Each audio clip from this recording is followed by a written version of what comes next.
Good evening, जय हिंद। आप सभी का स्वागत है हमारे यूट्यूब चैनल एमबीएस क्लासेस में। आज की वीडियो हमारी कोडिंग और डिकोडिंग की सेकंड पार्ट पे होने वाली है। इसके पहले फर्स्ट पार्ट मैंने ऑलरेडी लाइव सेशन में डिस्कस कर लिया है, ठीक है। ये कोडिंग और डिकोडिंग हमारे मेंटल एबिलिटी और आईक्यू लेवल को चेक करती है, किस हिसाब से हमारी मेंटल एबिलिटी क्वेश्चंस को डील करने में है, ठीक है।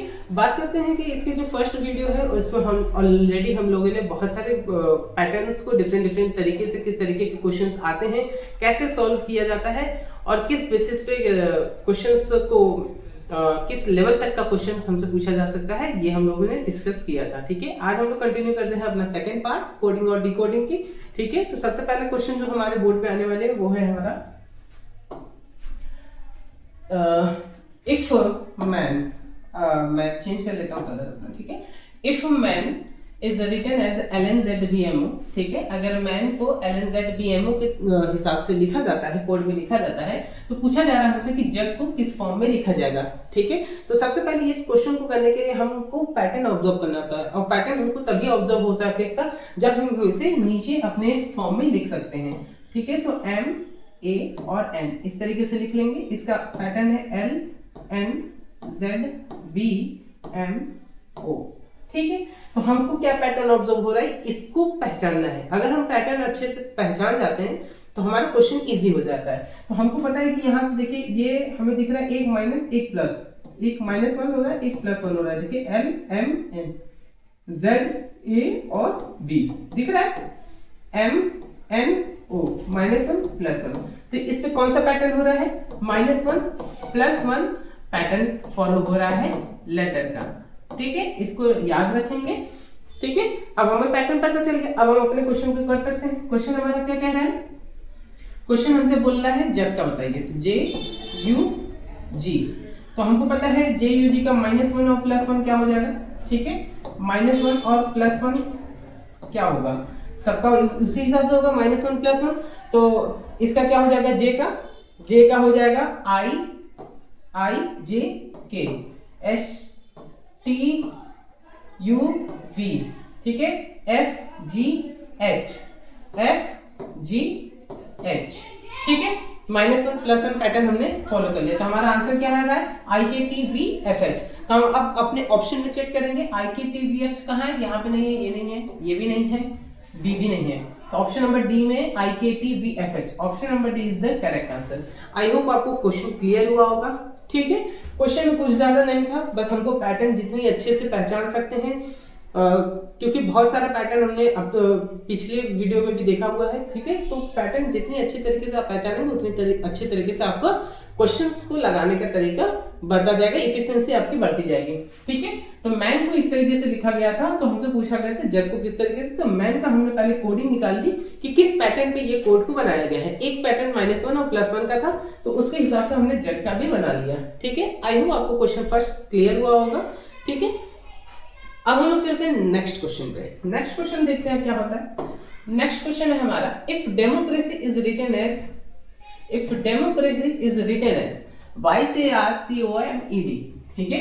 डेमोक्रेसी को इस फॉर्म में लिखा जाता है, तो पूछा जा रहा है प्रेसिडेंट को किस फॉर्म में लिखा जाएगा। तो सबसे पहले क्या करते हैं, इसको इस फॉर्म में लिखते हैं, DEMOCRACY, ठीक है। अब इसका कोड क्या लिखा गया है, YCARCOMED,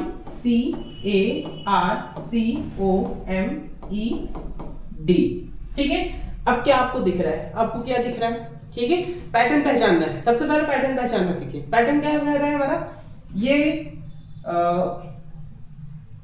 लास्ट वर्ड यहाँ आ गया, फिर C आया, फिर A आ रहा है, फिर ROCOMED।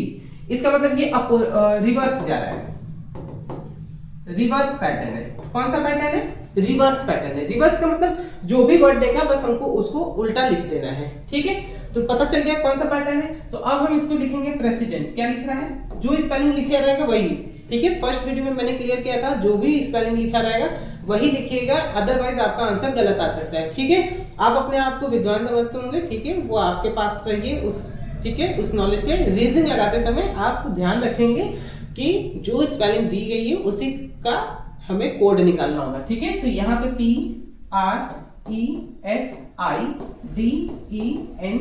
दिया हुआ है, स्पेलिंग करेक्ट है, कोई दिक्कत नहीं है। अब इसको क्या लिखेंगे, TNEDISERP, रिवर्स कर दिया हमने, ठीक है, रिवर्स कर दिया। अब हम अपना ऑप्शन चेक कर लेते हैं कौन सा है।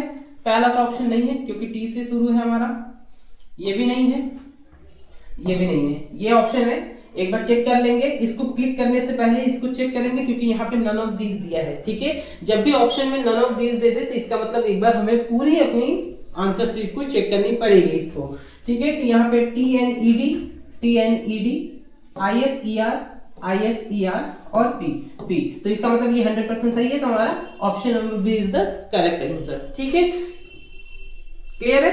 मैंने क्वेश्चन में क्या बताया आपको, पहले आप पैटर्न को पहचानिए, पैटर्न पहचान गए हम लोग, क्या था इस पैटर्न में रिवर्स लिखा गया था, ठीक है। जो स्पेलिंग थी उसको बस अपोजिट में उल्टे से सीधा लिख दिया गया, ठीक है। लास्ट वाले वर्ड से स्टार्टिंग वाले वर्ड तक अपोजिट कर दिया गया, रिवर्स कर दिया गया। तो उसी हिसाब से हमने अपने प्रेसिडेंट का भी रिवर्स कर दिया, ठीक है, जो कि हमारे ऑप्शन में ऑप्शन नंबर बी पे है ये आंसर। लेकिन लास्ट वाला ऑप्शन क्या कहता है, नन ऑफ दीज, मतलब इनमें से कोई नहीं, ठीक है। तो इस टाइप के क्वेश्चन जब भी आएंगे तो हमें नन ऑफ दीज के लिए इसको चेक करना पड़ेगा कि हमारे हर एक लेटर है कि नहीं, क्योंकि होता क्या है ना एग्जाम में, मान लीजिए जहां या ई लिखा है यहाँ पे ए लिख देगा, तो अगर ए लिख दिया हमारे आंसर में तो ई आ रहा है, लेकिन यहाँ पे ए है, तो जो बच्चे तो जल्दीबाजी में इसको लगा के चल देंगे आगे, ठीक है, लेकिन हो जाएगा गलत। क्यों? क्योंकि यहाँ पे नन ऑफ दीज दिया था, तो हमारा आंसर उस केस में अगर यहाँ पे ए देता तो उस केस में नन ऑफ दीज हो जाता। क्लियर है। आई होप आपको पता चला होगा कि एग्जाम टाइम में क्या मिस्टेक्स हम लोग से होता है, ठीक है, बच्चों से क्या होता है या हम लोग से भी होता है। क्लियर है। तो इसे आप नोट कर लेंगे, नोट करना होगा तो ठीक है, बाकी आप रिकॉर्डेड वीडियो देख सकते हैं पूरी, ठीक है। अब हम लोग चलते हैं नेक्स्ट क्वेश्चन पे, ठीक। तो नेक्स्ट क्वेश्चन है हमारा, if ZB is 25, MC is 93 and then PA will be, ठीक है। ऑप्शन हमारा 32, 60, 61, 23, ठीक है। कह रहा है ZB 25 है, ZB हमारा 25 है और MC को 93 लिखा जा रहा है, तो PA को क्या कोडिंग बनेगी, क्या लेटर नंबर देंगे ये बताना है। तो हम सबसे पहले ZB को लिखते हैं, Z और B को लिखते हैं, ठीक है। इसको किस फॉर्म में लिखा जा रहा है ये हम चेक कर लेते हैं। तो Z 25 लिखा गया है, मतलब इसका लेटर का कुछ है, तो Z का अल्फाबेट होता है 26, ठीक है। Z का क्या होता है हमारा 26 होता है, और B का क्या होता है 2 होता है। इनका मल्टीप्लाई कर ले तो कितना हो जाएगा 26 2 52, और इसी को रिवर्स करके लिखा है 25, ठीक है। अब ये पैटर्न तो हमने पहचान लिया। अब एक बार चेक करना है हमारा MC का भी क्या वही बना रहा है कि नहीं। M का पैटर्न, M होता है हमारा 13, C होता है हमारा 3, तो 13 3 39, इसको लिखेगा इस फॉर्म में 93 के फॉर्म में, ठीक है। क्लियर है। पैटर्न हमने पहचाना, पैटर्न हमने क्या पहचाना है, ठीक है। वैल्यू का वैल्यू प्रोडक्ट एंड रिवर्स, ठीक है। वैल्यू का प्रोडक्ट करना है, इनके डिजिट का जो वैल्यू है उनका प्रोडक्ट करना है, प्रोडक्ट मतलब मल्टीप्लाई, उसके बाद उन मल्टीप्लाई पे जो आंसर आता है उसको रिवर्स कर देना है। जैसे 26 2 52 होता है, तो इस 52 को रिवर्स करके लिख देना है 25। 13 3 39 होता है, तो इसको रिवर्स करके 9 3 लिखा गया है। तो इस फॉर्म में PA क्या फॉर्म होगा, P और A, ठीक है। तो P की वैल्यू होती है 16, P की वैल्यू होती है 16 और A की वैल्यू होती है 1, तो इसका फॉर्म क्या बनाएगा 16, तो इसका आंसर क्या हो जाएगा हमारा 6 1, ठीक है। रिवर्स कर देंगे तो पहले 6 हो जाएगा फिर 1 हो जाएगा, तो option number C is the correct answer. Clear है। अब देखिए पैटर्न हर समय चेंज होता रहेगा, एक ही पैटर्न का ढेर सारे क्वेश्चंस आते जाएंगे, रिपीट करते रहेंगे हम लोग, ठीक है। लेकिन पैटर्न जितने भी चेंज होते जा रहे हैं आप प्लीज उसको गौर से क्वेश्चंस को सॉल्व कीजिएगा, ठीक है। एग्जाम टाइम में हर एक पैटर्न को आपको अपने दिमाग में बैठा के चलना होगा, ठीक है। ऐसा नहीं कि एक ही पैटर्न पे क्वेश्चंस आए, ठीक है। तो हो सकता है कि बहुत सारे पैटर्न्स को आपको फॉलो करना पड़े, तो आप जितनी तेज उस चीज को कवर अप करेंगे उतना तेज आपका टाइम बचेगा और उतनी फास्ट आपको कैलकुलेशन आप इस रीजनिंग को सॉल्व कर सकते हैं। तो अदर सेक्शन के लिए भी आपको एक्स्ट्रा टाइम मिल सकता है। ठीक है, आई होप आपको ये क्वेश्चन क्लियर हुआ होगा। ठीक है, इसके बाद हम नेक्स्ट टाइप के क्वेश्चन पे चलते हैं। नेक्स्ट टाइप का क्वेश्चन है हमारा question number 5। If the code of word CFIL, ठीक है, इसमें क्या है, CFIL को अगर ABCD लिखा गया है तो बताइए then what will be the code of ORUX। तो ORUX का कोड क्या होगा, ये हमसे पूछा जा रहा है। तो वही सिंपल सी बात है, पहले हम इसे नीचे फॉर्म में अपने इजी फॉर्म में लिख लेंगे। पहले CFIL, ठीक है। अब यहाँ पे हमारा क्या हो रहा है, A, B, C और D लिखा जा रहा है। ठीक है, तो अब हमको पैटर्न पहचानना पड़ेगा कि इसमें कर क्या रहा है। ठीक है, तो इसमें कर क्या रहा है बताइए। C का A लिखा, F का B लिखा, I का C लिखा, L का D लिख रहा है। पैटर्न मैं बताता हूं पैटर्न। देखिए इसमें क्या है, इसकी वैल्यू क्या है 3, इसको 3 से डिवाइड करेंगे, कितना आ जाएगा 1।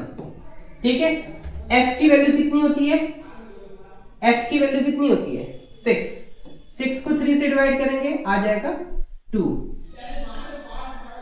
ठीक है, इसकी वैल्यू कितनी आ जाएगी 2 आ जाएगी।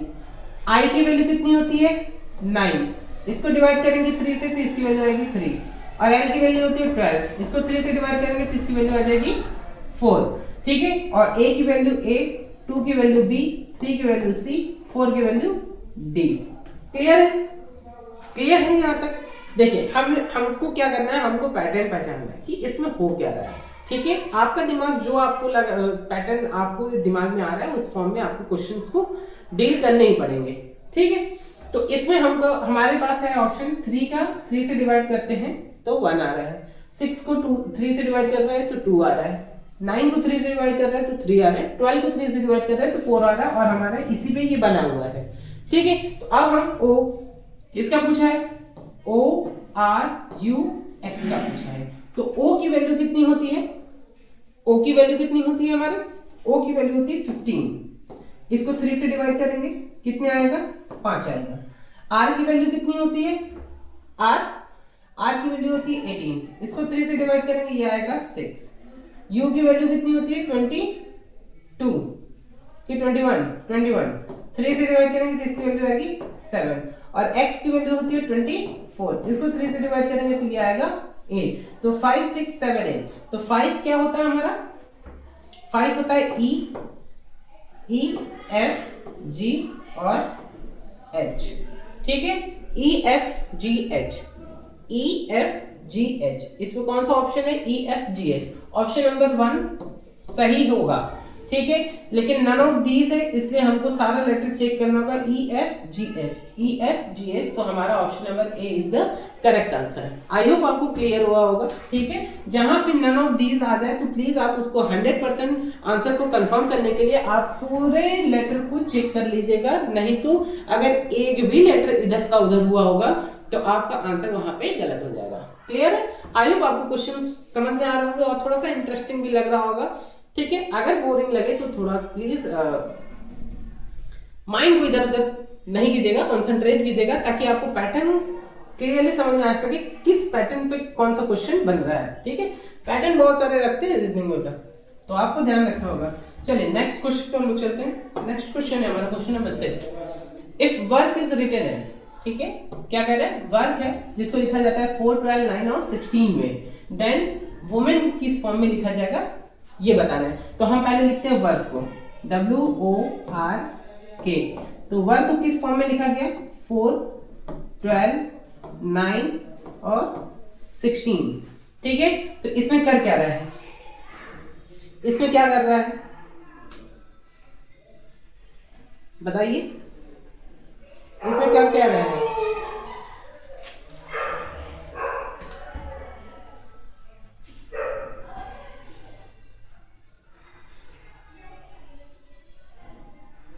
देखिए इसमें क्या क्या है, इसका क्या है W।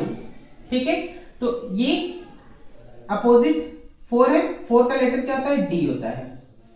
ठीक। ओ इसका लेटर हो जाएगा हमारा एल, 12 एल होता है। आर इसका हो जाएगा आई, आई 9 होता है।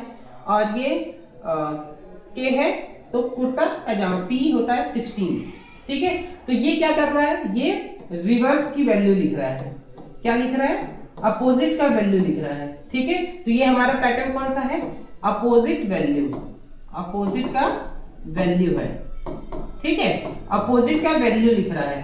ठीक है, तो अब हमारा जो लिखा है वोमेन लिखा है, WOME और N। तो अब वोमेन का निकाल लेते हैं। तो W किस में आता है, DO, D इसका अपोजिट D है। O का L होगा, ठीक, M का N होगा, E का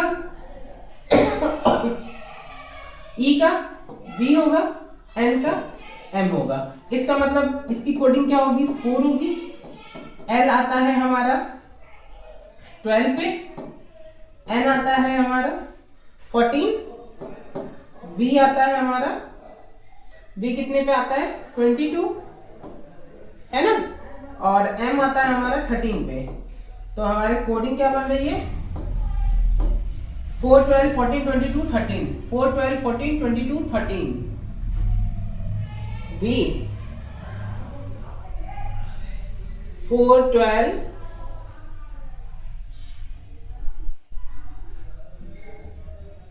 सॉरी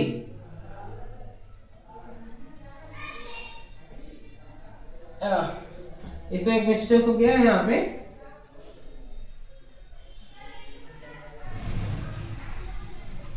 ऑप्शन में ही गलत है। 4 12 14 22, यहाँ ये 22 होगा। ठीक है, इसको करेक्ट कर लेंगे, 22 13 होगा। क्लियर है, 4 12 14 22 13 होगा। इसको करेक्ट कर लीजिएगा। ठीक है, मैं जैसे फिर से यहाँ पे करेक्ट कर दे रहा हूँ। यहाँ पे 22 होगा, ठीक है, यहाँ 22 होगा, 26 गलत लिखा गया था। ठीक है, 22 होगा। आई होप आपको ये पैटर्न समझ में आया होगा। ठीक है, अपोजिट का वैल्यू का अपोजिट कर दे रहा है। ठीक है, अपोजिट का वैल्यू लिख रहा है। ठीक है, नेक्स्ट चलते हैं हम लोग। नेक्स्ट क्वेश्चन पे क्या है, और प्लीज अगर क्वेश्चन आपको नहीं समझ में आ रहा होगा, जो उसका क्वेश्चन नहीं समझ में आ रहा होगा, आप प्लीज कमेंट सेक्शन में जाके उसे कमेंट में आप राइट कर देंगे कि क्वेश्चन नंबर ये वाला नहीं आया है, तो मैं उसे फिर से नेक्स्ट क्लास में एक्सप्लेन कर दूंगा। ठीक है, चलिए नेक्स्ट क्वेश्चन हम लोग चलते हैं। नेक्स्ट क्वेश्चन में लिखा है ड्राइवर 12, पेडेस्ट्रियन 20। ठीक है, DRIVER को लिखता है 12, PEDSTRN को लिखता है 20। तो हमसे पूछा जा रहा है एक्सीडेंट को क्या लिखा, एक्सीडेंट को अगर 16 लिखा जा रहा है तो कार को क्या लिखा जाएगा। तो सबसे पहली बात हम इसमें देखते हैं क्या लिख रहा है, पैटर्न पहचानते हैं हम लोग। DRIVER इसको लिखा है क्या 12, फिर लिख रहा है पेडेस्ट्रियन PEDESTRIAN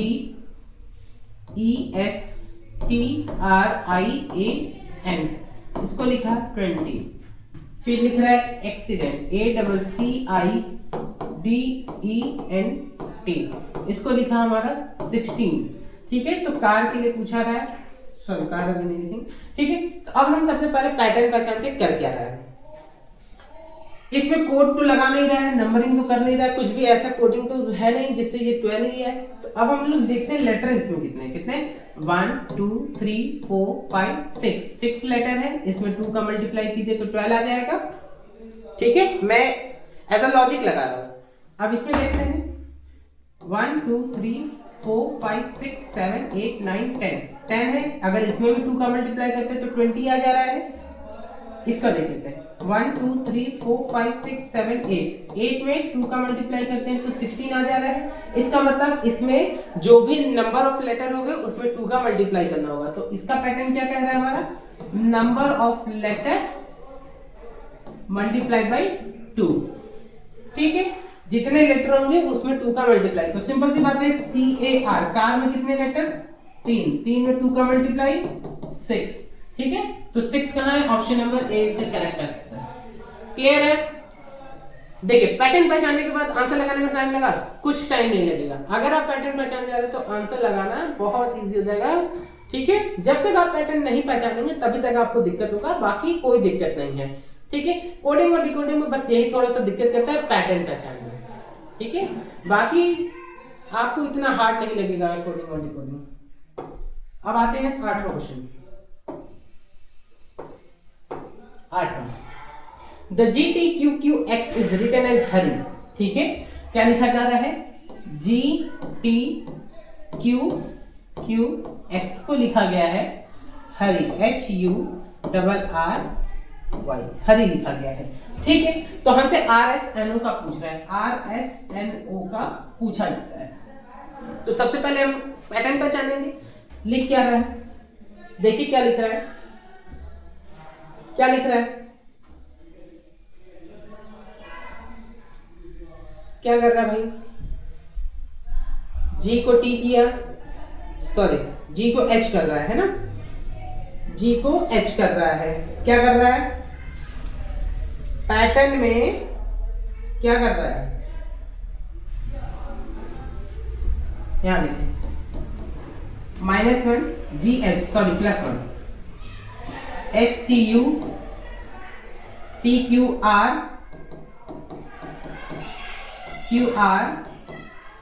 XY +1 कर रहा है, तो +1 पैटर्न है। ठीक है, क्या कौन सा पैटर्न है? +1 पैटर्न है। तो हम RSSTNOOP, यही होगा, STOP, stop. Option number A is the correct answer. ठीक है, पैटर्न पता चलते आंसर हो गया। पैटर्न हमारा इसमें क्या कर रहा है? 1 प्लस कर रहा है, G का H, T का U, Q का R, Q का R, X का Y। ठीक है, अब आपको लेटर याद रखने होंगे कि कौन से किस लेटर के बाद कौन सा आता है। अब ABCD थोड़ी आपको सिखाया जाएगा। ठीक है, अब नेक्स्ट हम क्वेश्चन चलते हैं, क्वेश्चन नंबर 8 पे। If coding is written as EQFRKPI, ठीक है, अगर हम कोडिंग को लिखते हैं CODING, कोडिंग को लिखा जाता है EQFKPI।